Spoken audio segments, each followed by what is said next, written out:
ഈ വീഡിയോ ഞാനിവിടുത്തെ ഹരിത കർമ്മസേനയുടെ പ്രായോജകർക്കും തൊഴിലാളികൾക്കും വേണ്ടി സമർപ്പിക്കുകയാണ്. ചുമ്മാ ഫ്രീ ആയിട്ട് ദാനമായിട്ട് കൂട്ടിയാൽ മതി, ഫ്രീ ആയിട്ട് കണ്ട് ആസ്വദിക്കും. ഒപ്പം തന്നെ എനിക്ക് പറയാനുള്ളത്, ചെങ്ങന്നൂരിലെ സഹാക്കളോട് പ്രത്യേകിച്ച് പറയേണ്ട കാര്യമൊന്നുമില്ല. അവന്മാർക്കൊക്കെ എന്നെ പറ്റി കൃത്യമായിട്ട് നല്ല ബോധ്യമുള്ളവന്മാരാണ്.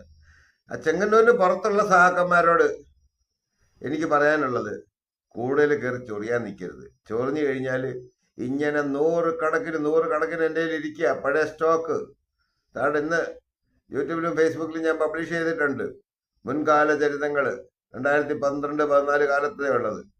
എന്നെ കൊണ്ട് ഇതൊന്നും ചെയ്യിക്കരുതേ, കൂടുതൽ മസിൽ പിടിക്കാൻ വരരുതേ മക്കളെ. ഇത് വെറും സാമ്പിളാണ്. ഇതുപോലെ 2000 മുതലുള്ള ഒരുപാട് ചരിത്രങ്ങൾ എൻ്റെ ഇരിപ്പുണ്ട്. ഞാൻ ഓരോന്നോരോന്നായിട്ട് പറക്കിയിട്ട് അലക്കും. ചെങ്ങന്നൂരിലെ ചില മലരന്മാര് പിന്നാമ്പുറത്തിരുന്നുകൊണ്ട് ഹരിത കർമ്മസേനയെ കുണപ്പിക്കാൻ വേണ്ടിയിട്ട് എൻ്റെ അണ്ണാക്കിലോട്ട് തള്ളാൻ വരുമ്പം കൃത്യമായിട്ട് ഓർക്കണം, ഇങ്ങനെ 2000 മുതലുള്ള ചരിത്രമാണ് ഇതെല്ലാം. ഫോട്ടോ ചരിത്രങ്ങൾ ഞാനിതെല്ലാം തുറന്ന് പുറത്ത് പറഞ്ഞുകൊണ്ടിരിക്കും. പറയാൻ തുടങ്ങുന്നതേ ഉള്ളൂ. ഇത് വെടിക്കെട്ടിന്റെ സാമ്പിളായിട്ട് വേണേ കൂട്ടിക്കോ. മേലാല് ഞാൻ ചുമ്മാ നടക്കുന്ന എൻ്റെ കാര്യം നോക്കിയാണ് ഞാൻ നടക്കുന്നത്. എൻ്റെ കൂതി ചുണ്ണാമ്പ് തേക്കാൻ വന്ന ഒരൊറ്റ തായോളിയെ ഞാൻ വെറുതെ വിടത്തില്ല. കാര്യം, നിനക്കൊക്കെ ഭയമുണ്ട്. നിന്റെയൊക്കെ കാലിന്റെ കീഴിലിരിക്കുന്ന കസേര തെറിക്കുമോ എന്നുള്ള ഭയം. എനിക്ക് ആ ഭയമില്ല.